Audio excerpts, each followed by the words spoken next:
What's going on, everybody? The time has come for the top 10 lists of the year. 2017 has came and went. Flu season has came and went, hence my hiatus for like the past 2 weeks. Horrible, horrible days. Anyway, time to talk about some other bullshit, and that is the top 10 worst movies of 2017. We're going to start with the bullshit, work our way up to the highlight of 2017, so look out for this video, obviously. Then you're going to be having my top 10 disappointments of 2017. Then we'll have my best 10 movies of 2017, and I'll end with 10 movies that I'm looking forward to in the new year of 2018. So, 3 dishonorable mentions for this list. The worst list was actually pretty easy to come up with because there were some bad movies this year that were really not that hard to forget. I mean, it was stuck in my mind all year long. I saw them and I knew they were going to be in my top 10 worst, and lo and behold, they were. But these 3 just managed to slip out of that list, starting with Baywatch. Now, Baywatch is a movie that basically has made pretty much everybody else's worst list, and I think it's because I knew how bad this movie was going to be. I walked into it. By no means did I enjoy the hell out of it, but I didn't hate it as much as everybody else. It definitely lacks in the laughs. It definitely desperately wants to be 21 Jump Street and fails miserably. It has a lot of really easy, stupid humor that they swear is going to make everybody laugh, like just random dick shots, you know, random crude humor thrown in there that you've seen in movies for the past 20 years done way better. So Baywatch, huge disappointment, and definitely some of the worst of 2017. Just didn't quite make my top 10. Moving on from that is a movie that by no means is a bad movie. It's just a movie that I hated watching, and that's A Dog's Purpose. Now, I did not want to see this movie, but my girlfriend Holly really wanted to see this. Bought her the Blu-ray, put it in for her to watch, actually put in headphones and sat in front of my laptop to edit videos while we were watching this, and I'm not exaggerating. Just seeing pieces of this movie and taking my headphones out to go get a drink and hearing pieces of it, even that made me shed tears. This is a movie that's basically, at the end of the day, about a dog dying continuously. And I haven't personally had the displeasure of owning a dog all the way through its life cycle and seeing it die, but just the thought of that, being the fact that I am a dog owner, it gets to me. So just the whole concept of this movie just seems like one of those really cheap, tear-jerker movies that I have no interest in. Did not enjoy it whatsoever. By no means the worst, but a movie that I hated watching. And the last of my dishonorable mentions, you just managed to make it, Mummy. You just managed to make it. Now, The Mummy was a movie that, on paper, I had a lot of faith in because of the people involved. You had, you know, Universal's trying to do this little shared universe thing. You roll your eyes because everybody's doing that. Then all of a sudden you hear names like Tom Cruise and Johnny Depp and all these big A-list actors getting attached to this, and you go, damn, they must be doing something right.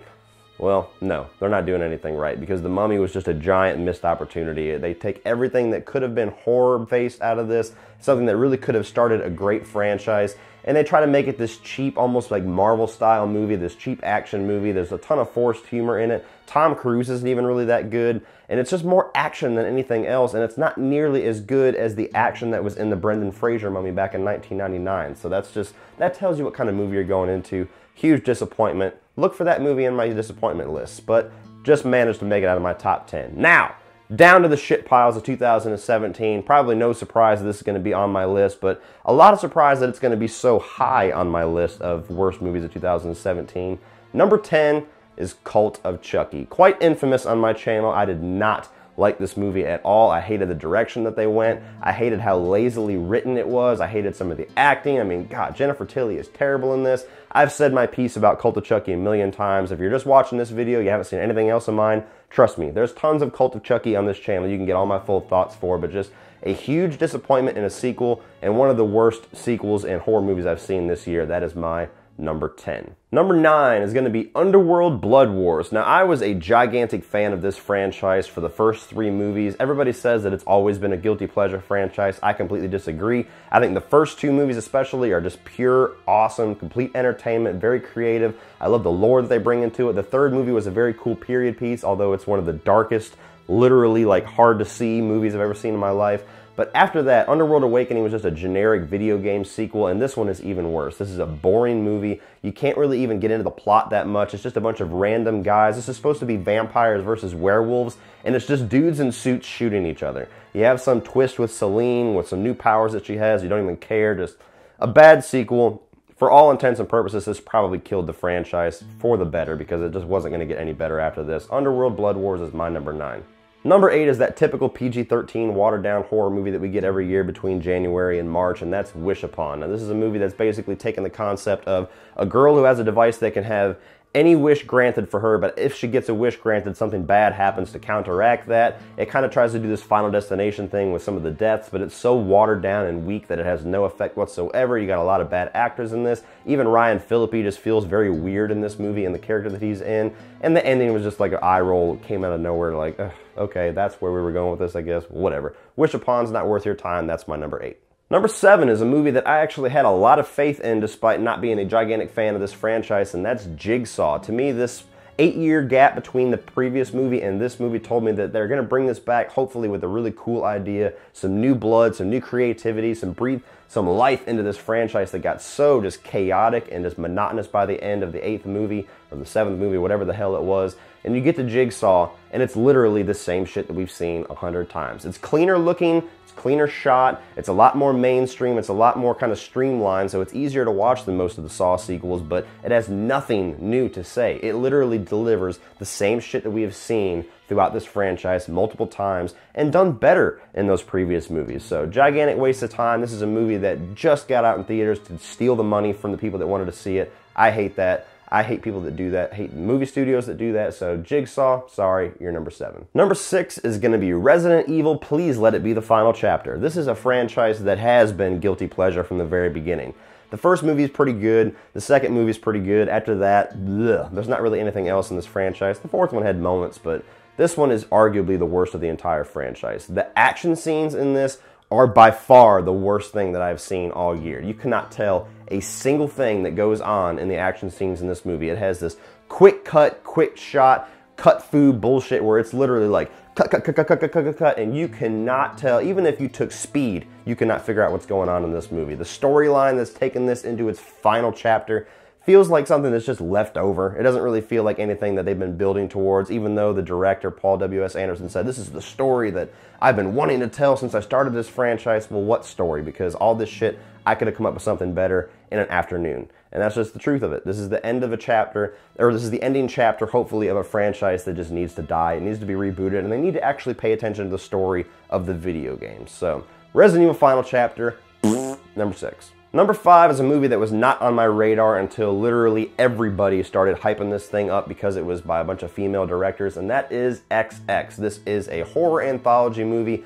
4 horror stories by 4 female directors, and all 4 of them are dog shit. The first one is really good until the ending, and then it leaves you with the biggest case of blue balls that I've had all year. The other 3 are terrible. This is a terrible anthology.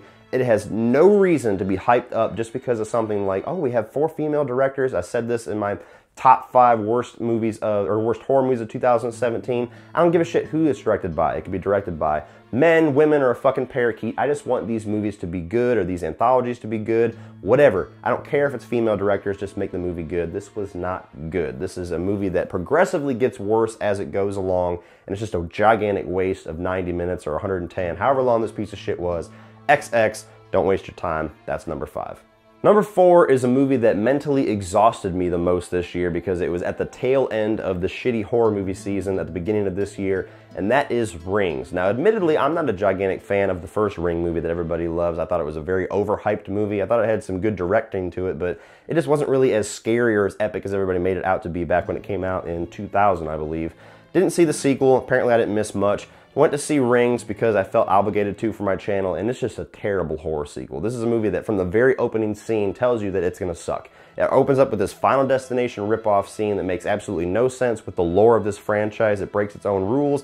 Then you get into some somewhat interesting storyline with the professor starting like a ring of people in this campus that are watching this video, and then it quickly just goes into a retread of the first movie, not nearly as good by the way, and then ends in a chapter that's a complete ripoff of Don't Breathe. This is a movie that they had no ideas, so they just took a bunch of ideas from better movies, slapped it together, called it a Rings sequel, and it sucks. So Rings, sorry, number 4. You're terrible. Number 3 is a movie that just barely made it onto this list because I just watched it last week previous to recording this video, just because I had heard so many things about it, both amazing and terrible, that I had to see what end of the spectrum I fell on, and apparently I fell on the terrible side. Now, this is going to shock some people because artistically speaking and kind of credibility-wise, this movie is by far not the worst on this list as far as filmmaking, as far as directing and creativity and, you know, cinematography and everything like that. But this movie pissed me off so much that it shot all the way up to number 3 on my list, and that is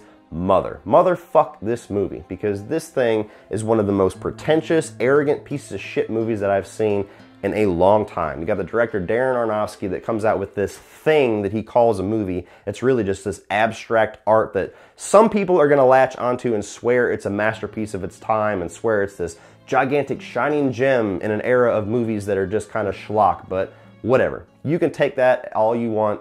I don't want anything to do with it. This is a movie that on its surface has nothing to say. It has no coherence. It's a movie about a husband and a wife that are sitting in this little isolated cabin or a house that they're rebuilding, and some people come in, and then more people come in, and more people come in, and chaos ensues, and all kinds of crazy shit.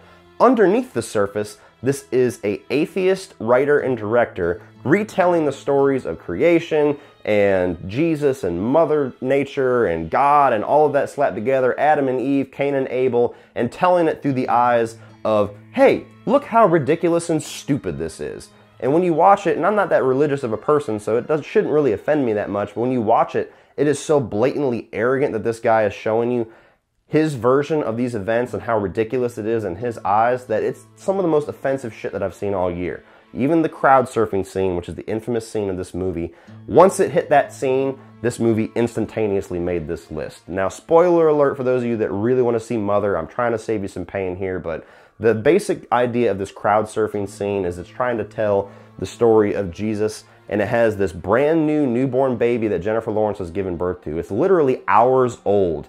And these people that are this mob of people that just love Javier Bardem grab the baby and they're taking the baby on this crowd surfing thing, snap its neck, and by the time you actually get to the baby or Jennifer Lawrence gets through the crowd to see the baby has been dismembered and consumed by the entire crowd. So it's telling the story of communion and all that shit, but it's in the most grotesque, offensive way that I could possibly think of, especially coming from somebody that has an infant of his own.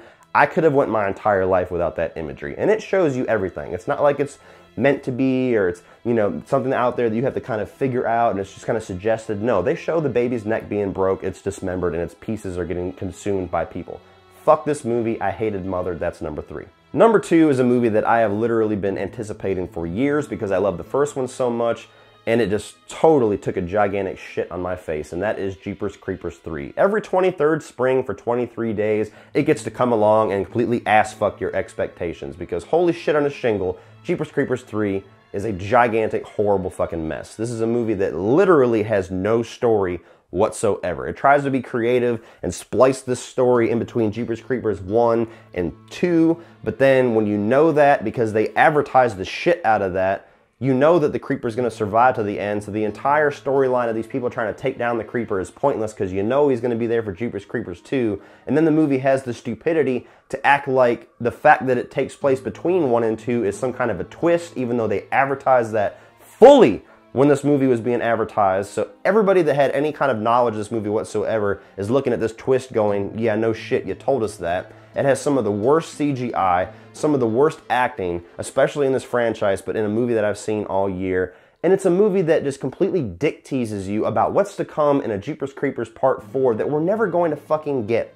Because unless they yank this franchise from Victor Salva completely, which apparently they could have, or they can't because they would have done it before they did this movie just to get the damn thing out, we're not going to see a Jeepers Creepers 4. So everything that they anticipate and build up in this movie, which is very, very slim, we're not going to see. So it's pointless. This movie sucks. I hated watching it. It was one of the most disappointing, heartbreaking things that I've seen all year. And I've said it before, I don't want to get any kind of debates on Victor Salva. I didn't pay to see this movie. I saw it on Sci-Fi Channel, so please avoid all of that bullshit down in the comment section. This movie's terrible. Do not waste your money on it.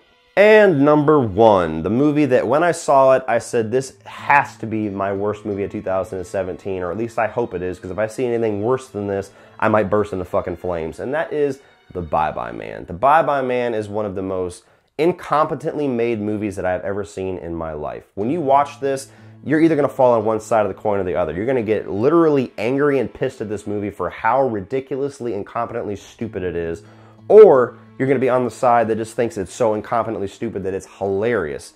Neither one of those sides is good, by the way, but you're either going to enjoy this movie for how bad it is, or you're going to be pissed at how bad it was. And I was on the piss side. I had a gigantic epic rant about this movie. This is a movie that is out there literally for people that see the trailers and are not, I hesitate to use the word smart enough, but are not well versed enough in what movies are bad because of the season that this came out in, that they're going to go out and the trailers are just going to snake all their money out of them. So The Bye Bye Man was horrible. I hope this movie never gets a sequel, even though it was profitable. Within 3 days, God help us, it was profitable. Please do not let us see a Bye Bye Man 2. Don't think it, don't say it, don't watch it. Bye Bye Man, number 1 worst movie of 2017. Congratulations, bitch, you suck. Woo! That was it, people. My top 10 movies that are shit bombs of 2017. That was a rough thing to try and go back over, try to relive all of that bullshit, but it's over with. Now we can clean our hands of it. Never have to watch those things or talk about them again. Moving on to better things, the disappointing movies, the best movies, and the movies that I'm looking forward to in 2018. Keep your eyes peeled for those videos. Please like and share this video. Hit that subscribe button if you're not already a subscriber. If you want to check out my social media links, I got Facebook, Instagram, and Twitter down in the comment section below. Also have my Patreon page, which is a great way to give back to this channel and a good way to also get exclusive content for your eyes only. And if you want to check out some more of my videos, you can check out a few more by clicking right over here.